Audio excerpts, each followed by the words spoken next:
ओम शांति तो बोलिए, बोलिए ओम शांति, ओम शांति, ओम शांति। परमपिता परमात्मा से भोलानाथ के प्रिय संतान, आज के इस कार्यक्रम जिसके द्वार में है, मथुरानंद भाई जी आप भी आ जाओ। हम शिव बाबा से यही दुआ करते हैं कि जिस बच्चे का आज मुंडन है और उस मुंडन के उपलक्ष्य में जो यहाँ सत्संग का, आध्यात्मिक प्रवचन का कार्यक्रम किया गया है, वो बच्चे को कितना दुआ मिल रहा है शिव बाबा के द्वारा,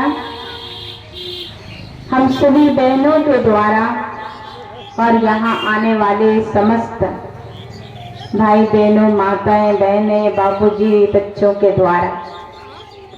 वो बच्चे कितने खुश नसीब हैं।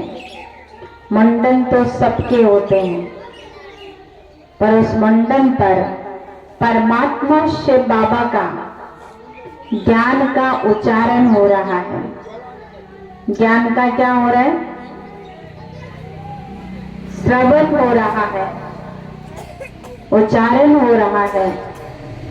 इतने आत्माओं को एक ज्ञान सुनने को मिल रहा है, तो सभी कितने खुश नसीब हैं।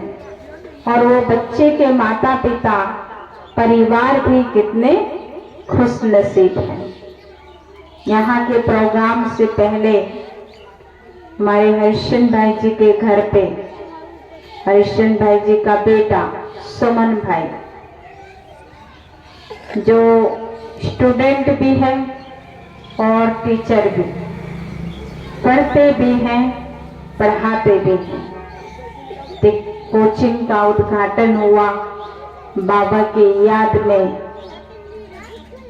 सभी बहनों के द्वारा, भाई बहनों के द्वारा शुभ भावनाओं, शुभकामनाओं के साथ शिव बाबा के याद में कार्य तो सभी करते हैं, हर छोटा मोटा कार्य, लेकिन जो भगवान के याद में, भगवान के ज्ञान के आधार में, भगवान के स्नेह के आधार में, उनके याद में, उनके श्रीमत से उन्हें भोग स्वीकार करा के, उनका आह्वान करके और सभी बच्चे एकत्रित होकर के जब सद्भावनाओं का दान देते हैं तो बहुत अच्छा वो फलीभूत होता है, क्योंकि उसमें सभी की आशीर्वाद, दुआ होती है। तो आज हमारे सुमन भाई जी भी का संकल्प था, हरिश्चंद्र भाई जी का भी, कि जब भी कोचिंग का उद्घाटन करेंगे तो दीदी के द्वारा हमारे दीदी लोग आएगी और उनके हाथों से, उनके शुभ भावनाओं से हम इसका उद्घाटन करेंगे। तो भी कार्य संपन्न हुआ और यहाँ पे बच्चे के मुंडन के उपलक्ष्य में जो आज प्रवचन कार्यक्रम रखे हैं, तो भले ही यहाँ बहुत लोग उपस्थित नहीं हैं, लेकिन जहाँ तक ये आवाज जा रही है, सबके कानों में पड़ रहे हैं, तो ये कितना बड़ा भाग्य है। इसलिए कहते हैं सत्संग।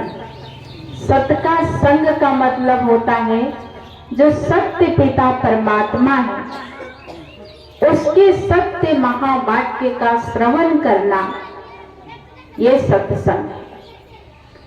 सत्य परमात्मा के सत्य ज्ञान का श्रवण करना, ये सत्संग है।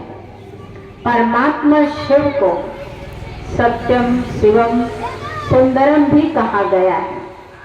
परमात्मा शिव सत्य है, शिव है और सुंदर है। वह हम मनुष्य आत्माओं को भी सुंदर बनाते हैं। क्या बनाते हैं? सुंदर बना रहे हैं। सुंदर हम कैसे बनेंगे? जब उस शिव को याद करेंगे। उस शिव को याद करने से हमारा जीवन सुंदर होगा। और सुंदर तब बनेंगे जब हमारे अंदर परमात्मा का ज्ञान होगा। जब ज्ञान के आधार से, ज्ञान के समझ से हम हर कार्य करेंगे तो हमारा हर एक कार्य पुण्य का कर्म होगा। और जो पुण्य का कर्म करता है उसका जीवन सुंदर हो जाता है, क्योंकि उसका जीवन सद्गुणों से और शक्ति से और परमात्मा दुआओं से, वरदानों से भरपूर हो जाता है। तो परमात्मा हम सभी मनुष्य आत्माओं को हमारे जीवन को श्रेष्ठ बनाने के लिए, हमारे जीवन को मूल्यवान बनाने के लिए, हमें मानव से देवतुल्य के ओर ले जाने के लिए परमात्मा ने हमें सत्य ज्ञान दिया है। जरूरत है थोड़ा समय निकालकर हम उस प्रभु को याद करें। वरना अभी बहनें बता रही थी कि हमारे साथ कुछ भी नहीं जाता, यहाँ तक कि हमारा शरीर भी, जिसके लिए हम कमाते हैं, इसे अच्छा अच्छा भोजन खिलाते हैं, वस्त्र पहनाते हैं, इस शरीर की सुख के लिए हम घर बंगला मोटर आदि खरीदते हैं, सगे संबंधी बनाते हैं ताकि हमारे शरीर को सुख मिले। लेकिन जब अंत का घड़ी आता है तो वो भी हमें साथ नहीं देता, वो भी पल भर में हमसे अलग हो जाता है। तो हमारे साथ क्या जाता? हमारे श्रेष्ठ कर्म या हमारा भ्रष्ट कर्म। क्योंकि मनुष्य या तो पाप करता है या तो पुण्य करता है। जब वो आत्मिक स्थिति में स्थित होकर परमात्मा के याद में, परमात्मा के आज्ञा अनुसार कर्म करता है तो उसका कर्म पुण्य कर्म होता है। जब मनुष्य देह अभिमान में ईश्वर को भूलकर मनमतन होकर कर्म करता है तो उसका कर्म पाप कर्म होता है। पुण्य कर्म का फल सुख, शांति, आनंद, प्रेम, पवित्रता, शक्ति है। पाप कर्म का फल दुख, अशांति, चिंता, भय, रोग इत्यादि, तनाव। तो हमें किस ओर जाना है? हमें खुद ही निर्णय करना है कि हमें किस ओर जाना है। अक्सर देखा जाए तो मनुष्य हमेशा जब दुख पड़ता है तो भगवान को दोष देते हैं और भगवान को पुकारते।